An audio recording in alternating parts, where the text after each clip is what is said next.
即係佢哋接受呢個黎智英嘅，即係個數額都唔係細嘅嗰個咁嘅所謂捐款啊，但係作為一個立法會議員，佢冇根據議事規則做呢個利益申報，仲有個毛孟靜、涂謹申一人攞50萬，但係佢而家唔認，係咪？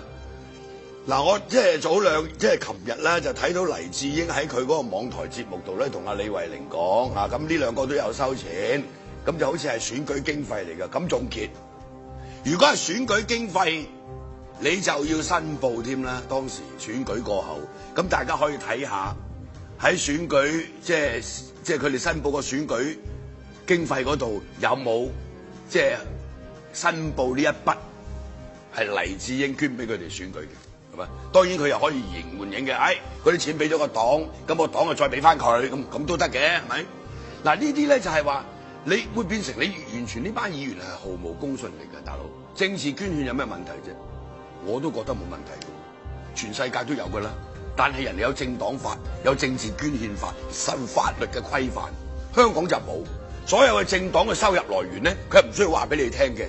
但係政黨嘅收入來源唔需要話俾你聽，因為香港冇政黨法，好多政黨係用有限公司註冊嘅，包括民建聯、包括民主黨、公民黨都係有限公司嚟嘅。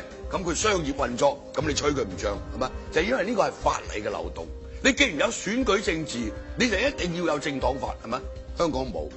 好啦，對政黨嘅規範你係冇法可依，但係對議員嘅規範有啦啩？你要申報㗎嘛？係咪？點解你梁國雄攞100萬冇申報咧？係咪？點解你涂謹申攞50萬冇申報咧？點解你毛孟靜攞50萬冇申報咧？點解你李卓人攞150萬冇申報咧？係咪？你要申報噶嘛？係咪？喺呢個即係議事規則裏邊同埋議員嗰個利益，即係嗰個操守嗰個委員會裏邊係有規定噶嘛？好簡單，我做立法會議員，我每個月咧都會搞啲生日會，揾人贊助。現金嘅贊助，啲老友，喂，我擺10幾圍，請啲老人家食飯，5000、8000、1萬，我全部喺個立法會嗰個利益申報嘅表格裏邊填晒嘅，咁啊，你一定要申報噶嘛。如果選舉根據選舉舞弊條例，喂，你超過1000蚊嘅選舉捐獻，你就要申報，係嘛？所以當然而家究竟法律即可唔可以對呢啲即係收取黎智英呢啲捐獻嘅人即係可以有啲咩規範咧？咁啊真係要等 ICAC 查下先知啦。不過根據立法會嘅即係議事規則係嘛，理論上佢哋就一定係要申報嘅。咁但係你唔申報，咁啊大家就喺個道德上邊即係去譴責佢咯，係咪？泛民主派同黎智英嘅關係，其實都眾所周知嘅。小弟過去咁多年都係踢爆呢個黎智英同泛民主派嘅關係，係嘛？佢一張報紙係全力為呢個民主黨護航，係嘛？黎智英喺2012年立法會選舉，喺選舉前3日喺《蘋果日報》寫一篇好長文章。嗰個文章嘅內容叫自由，個文章嘅標題叫自由的分水嶺，大部分嘅內容就係抹黑小弟。佢話我收共產黨錢去懟呢個民主黨，係嘛？懟民主派，係嘛？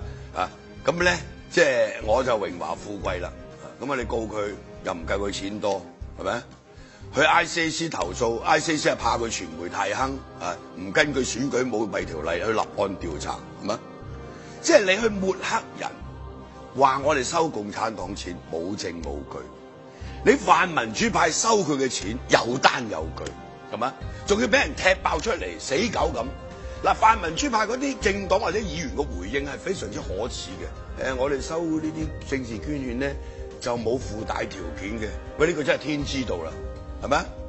正如頭先我講嗰句，係咪？呢個喂吃人就嘴軟拿人手短啊嘛，係咪？喂，你攞咗人哋錢，有咩叫你幫手嘅時候，你唔會幫手啊？係咪？所以立法會咪出現咁嘅情況咯。即係所以呢一班泛民主派，即係攞黎智英錢嘅呢班泛民主派極為可恥。點解我話佢係黑金政治咧？係嘛？呢個黑金政治同台灣嗰個有少少唔同。呢個黑嘅就係你攞咗錢，你冇申報，你係喺個即係唔喺陽光底下嘅，係嘛？咁咪黑咯，係咪？嗰個唔係政治捐獻嚟嘅，嚴格嚟講，係咪？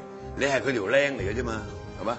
成個泛民主派就係俾呢個黎智英一個人所操控，不但止操控呢個泛民主派，而家啲立法會嘅嗰啲政黨，係咪？連嗰個民主阿伯、民主阿婆一樣有錢收，係嘛？李柱銘、陳方安生都有錢收，係咪？佢又唔係政治人物啦，係咪？過氣咧，一樣有錢收。黎智英嘅解釋就係，陳方安生都有當嘢啊，係咪？係咪？有個所謂2020啦，對香港政治指手畫腳啦，係咪？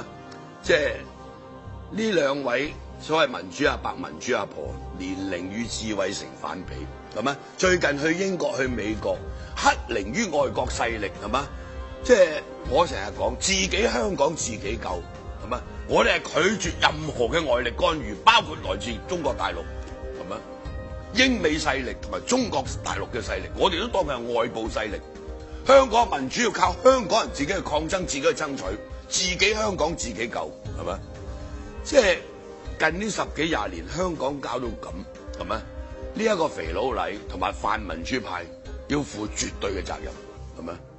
我哋呢啲所謂激進派經常俾佢打擊，係嘛？抹黑，係嘛？即係李柱銘有個即係佢有個回應係非常之可笑嘅，係咪？咁啊，即係民建聯夠收大陸錢啦，咁唔通要聽大陸講啊？哇！呢個係事實嚟噶嘛？答案就正正就係咁啊！你唔係話佢收大陸錢要聽大陸講嘅咩？係咪？而家點解你會咁樣問人咧？係咪？所以即係今時今日係嘛？呢一個即係政治咧係陰鬱齷齪，係咪？因為呢班泛民主派已經冇任何道德可言，係咪？我成日講政治捐獻唔係問題，係咪？你要申報噶嘛，係咪？你唔可以話政黨唔使申報，咁啊大家都喺度扮懵，要俾人揭發咗之後，跟住個回應幾醜怪咧。但係咧，即係有啲人話，下次選舉就俾人搞佢，制裁佢。嗱，你同我定啦，因為泛民主派好多選民咧都係港豬嚟嘅，一樣。泛民主派好多選民同而家走去簽嗰啲反佔中嗰啲一樣係港豬，所以香港基本上咧係冇得救嘅，係咪？即係如果你靠呢一班人就死得啦。所以自己香港就自己救，拒絕任何外力嘅干預，係嘛？拒絕呢一個所謂即係政客啊，即係同埋呢啲咁嘅所謂商人嘅勾結，